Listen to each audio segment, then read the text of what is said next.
Break के बाद आप सभी दर्शकों का एक बार फिर स्वागत है समय चक्र में।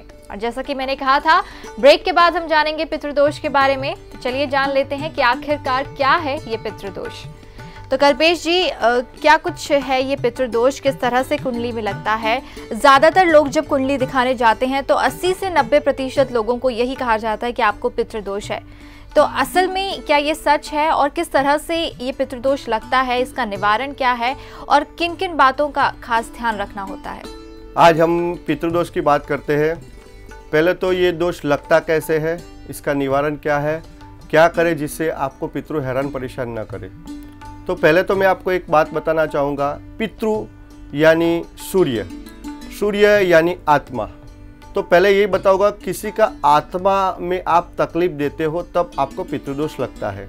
अब उसकी डेफिनेशन तो कहीं है नहीं। पितृदोष यानी कुंडली में देखा जाता है कि भाई कुंडली में सूर्य के साथ राहु बैठता है, सूर्य के साथ शनि बैठता है। ऐसे कोई भी पाप ग्रह यदि सूर्य के साथ आ जाता है तो हर एक लोग को बोला जाता है कि आपको पितृदोष है। कई जगह पे ऐसा देखा है कि पंचम स्थान में राहु होता है, आपको पितृदोष से संतान नहीं हो सकता है, लेकिन 5-5 संतान भी मैंने देखे हुए हैं। तो पितृदोष के लिए एक तो आपको मैं एक सही बात बता दूं कि यदि आप खुद सोच लो कि आपका बेटा कितना भी आपको परेशान करता है, हैरान करता है, तकलीफ देता है, लेकिन आप अपने बच्चे के लिए कभी भी बुरा सोचोगे? पहले ये सोच लो, नहीं ना। तो यदि आप अपने बच्चे के लिए बुरा नहीं सोचते हो तो आपके जो पितृ है वो आप उनके आगे, आप तो एक बच्चा ही हो तो आपके लिए कैसे सोचेंगे? आप ऐसा समझ लो कि आप यदि मर जाते हो, आप पितृ हो जाते हो तो आप अपने बेटे के लिए खराब सोचोगे? नहीं ना। तो पहले तो ये माइंड में से निकाल दो कि पितृदोष आपको असर कर रहा है। उसकी असर क्यों हो रही है? तो पहले के ज़माने में लोग साथ में रहते थे, तब ये पितृ नहीं लगता था। आज सब अलग अलग जगह पे रहते हैं। रुपया पैसा कमाने की वजह से शुक्र की संस्कृति ने एक 4 बाप के बेटे हैं, उसकी 4 बीबियाँ हैं और 10 बच्चे हैं, लेकिन वो साथ में नहीं रह सकते। पहले साथ में रहते थे। अब बोला जाता है, मैं आपको एक एग्जांपल दे दूं कि एक बहन थे जो मेरे पास आए और वो बोले कि भाई मेरे पति को बहुत प्रॉब्लम है और कई ज्योतिषों को मैंने बताया और वो ये ऐसा बोल रहे हैं कि आपके जो ससुर है आपको हैरान परेशान कर रहे हैं। तो मैंने उनको एक ही चीज़ बताई कि आपके पति के भाई कितने? तो बोलते हैं दूसरे 2 भाई हैं। तो मेरा ये 2 भाई को तकलीफ नहीं है और इनको ही क्यों है? पहले इनको तकलीफ थी तो क्या बोलते नहीं, साथ में रहते तो कोई तकलीफ थी, बाहर आए तो तकलीफ हुई। तो पहले एक बात बता दूं, साथ में रहते थे तो एक दूसरे के ग्रह काम करते थे। अब उनको जो सपोर्ट मिलता था, जैसे बोलते हैं ना कि शादी करते हैं तो पति पत्नी के ग्रह काम करते हैं, मैरिज के बाद पति का बहुत अच्छा फायदा भी होता है क्योंकि उसमें साझेदारी पत्नी के ग्रहों की होती है। तो ऐसे ही जब वो अकेला हो जाता है इंसान, तो उसके जीवन में जो दोषकारक ग्रह होते हैं और जो दशा महादशा होती है, वो जो समय पे जो ग्रह प्लैनेट उसमें काम करते हैं वही उसको तकलीफ देते हैं। तो पहले तो उसका निवारण करना चाहिए। पितृ करके आप ज़्यादा टेंशन में मत आओ।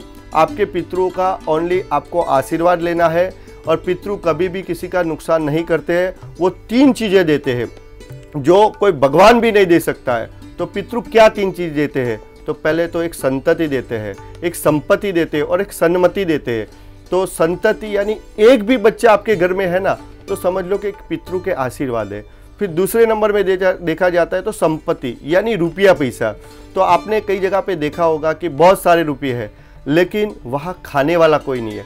कई जगह पे आपने ऐसा देखा होगा कि खाने वाले बहुत है लेकिन वहाँ रुपया नहीं है। और कई जगह पे आपने ये भी देखा होगा कि खाने वाले भी है, खाने के लिए रुपया भी है, लेकिन शांति से खा नहीं सकते। वहाँ कोई ना कोई ग्रह उनको इफेक्ट करता है।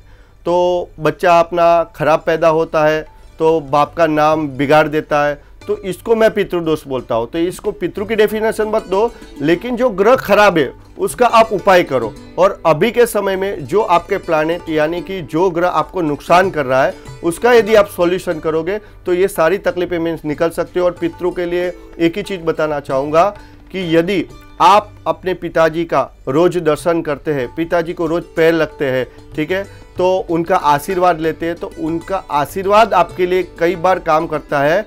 क्योंकि उनका आशीर्वाद देते समय उनका सिर जो नीचे रहता है तो उनकी आंखों की दृष्टि से, यानी सूर्य आंख है और उसकी दृष्टि से आपको जो आनंद मिलता है, आपको जो उनका आशीर्वाद मिलता है, जो ब्लेसिंग मिलता है, वही आपके लिए काम करता है। वो सूर्य है, यानी जैसे सूर्य अपने जो सन की बात करते हैं उसका आशीर्वाद होता है, वो यदि नहीं निकलता है अपने को कुछ नहीं मिलता है, अपने को गर्मी नहीं मिलती है, और गर्मी यदि नहीं मिलेगी तो पेड़ पौधे भी आगे बढ़ नहीं सकते, वो भी मुरझा जाएंगे, तो हम तो कुछ नहीं है उनके आगे। तो पितृदोष के लिए ज़्यादा सोचिए मत मित्र।